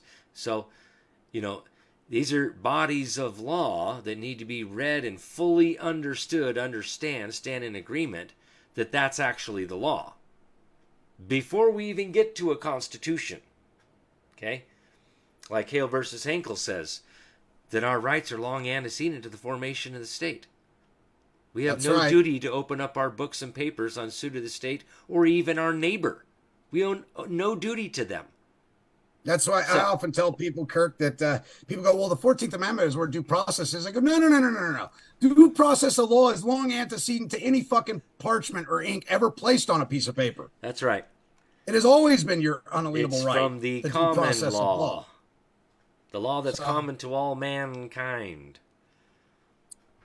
Read All right, treatise buddy, on arrest with and that- false imprisonment. With that said, I've got a couple calls I've got to make. Okay. And I think this is a great video, a great opportunity. I want to thank you for your time, your service to this great country, and don't misconstrue that. It's not because he took an oath as a Marine. His service to his fellow countrymen is dedicating his life and his time day in and day out to bring forward this valuable knowledge. And not only that, but to act upon it. Most people will gain this knowledge and never do a fucking thing with it. And I commend you for putting your nuts out there and risking your life to do what 95 fucking percent of people won't ever do. So I'm with you 110%. And if you need somebody to go down to fucking Washington, D.C. and beat the shit out of jackals, I'm there. I'm in it. Well, I might need a little protection when this goes I down. would say so. And I'm more than willing to go down there and fuck some people up. So I'll bring a rope. more than welcome. Of course, I'll be very selective in who I have my six, but yes, thank you very much, and thank you all for tuning in. And again, I'll probably back out once I get this up on the website. We'll probably come back together and do another quick Zoom and go through all of the steps visually, so people can see where to go on the website, what to click on, and how to sign this petition. Okay, folks. So we were hoping to have that done today, but things didn't work out. So Heavenly Father didn't want it to happen today, so it's meant to be on Monday or Tuesday. That's just what it is, brother. all right, So we know you're hard at it. we will I'll get be in there. contact. we Yes, will make yes, it happen. All right. Damn straight.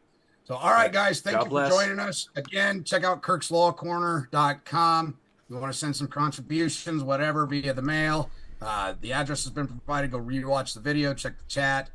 He's got this It's on the uploaded website. streamed on his website, so you can go revisit it. Share it with your friends and your family. There's never been a better time to take action. We're talking about peaceful resolution and resolve, which is better than the alternative. Kirk is not a stranger to seeing battle and to seeing things that most people couldn't stomach. And he, of all people, understands that is not the direction any of us wish to go. So let's attempt to help him in his journey of petitioning Congress. It's incumbent upon us to take action and take action now. All right. So we love you guys. We'll talk soon. Kirk and I will be back on when it's all set up after this weekend. And we'll do another live stream, and he'll have the deal open, and he can actually watch it in real time. People signing. You can sign while we're live. So with that, we bid you guys farewell. God bless. We'll see you at Monday or Tuesday. Remember, this isn't goodbye. It's just until next time, guys. All right. God bless. God bless America. Thank you. Amen, brother. Amen. Long live the Republic, brother.